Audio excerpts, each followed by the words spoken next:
But just let me say this, historically,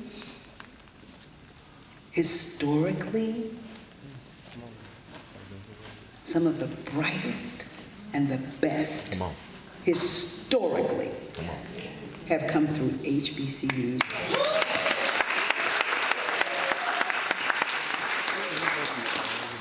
I'm going to speak to one field of endeavor only, and that is dentistry, because my father was a dentist. African American students were being trained at Harvard. But they wouldn't hire them. But child, when they decided to expand, what did they do? They came and snatched the dean from the College of Dentistry at Howard University, Dr. Henry. Yes, they did. And he was qualified for years. I'm saying this to say to you, this school is more than brick and mortar.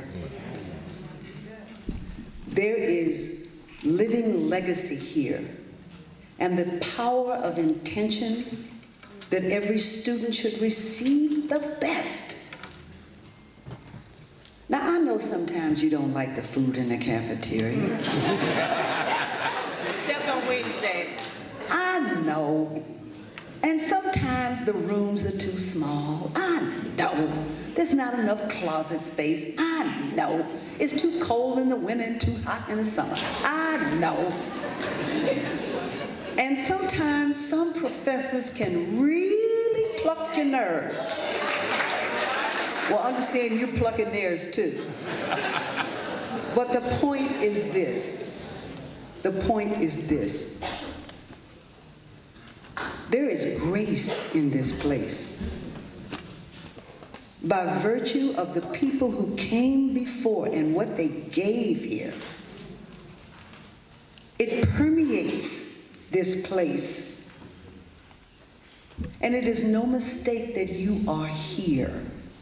However you have come, whatever you think that is, I'm telling you, there is no mistake that you are here. And you can choose to open yourself to all of it, to receive all of it.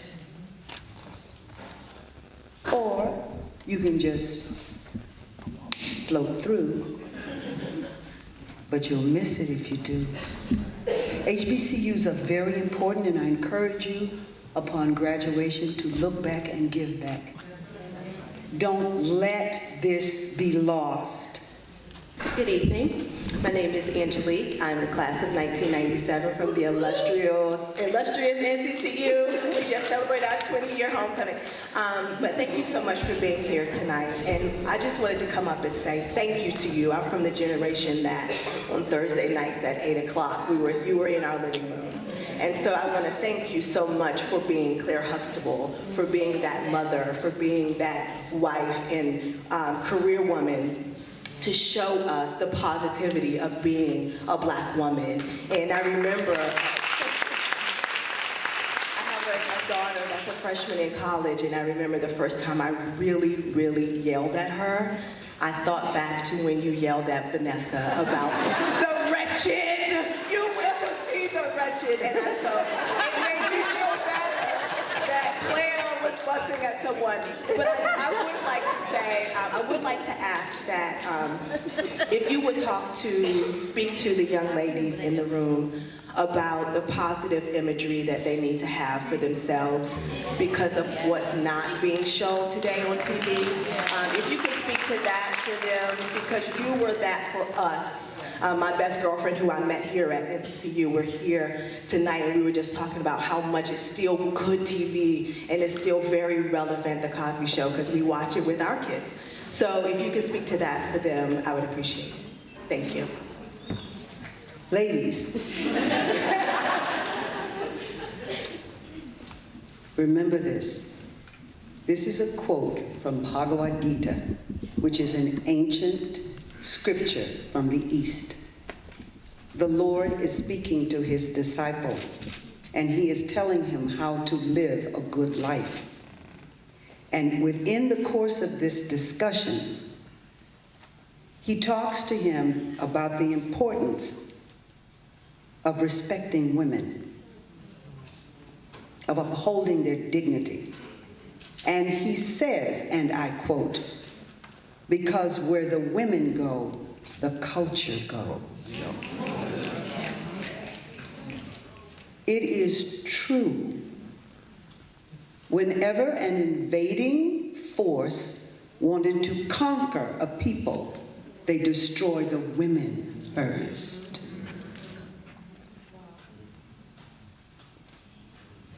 And this is not to set aside the importance and the power of your male counterparts, but it's up to you to see that the women are respected, and it's up to you to respect yourselves. What is something that you learned throughout your career that you would like to pass on to others? You all ask these great philosophical questions.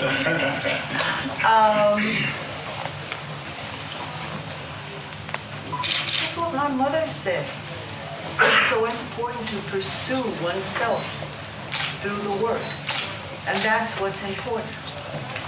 The pursuit of one's own self through your work, whatever the work is. Thank you. Who are you gonna ask this? So you've been a part of many Broadway theater performances. What character did you really relate to that you acted out, and why? In the Broadway spectrum of things, it was Aunt Esther in August Wilson's Gem of the Ocean. Aunt Esther informed Lena Younger, who would come after her. Aunt Esther was so connected to life and the source of life. And I related to that because as a little girl, I spent a lot of time on my grandmother's farm, and my great Aunt Fanny was like that. My great Aunt Fanny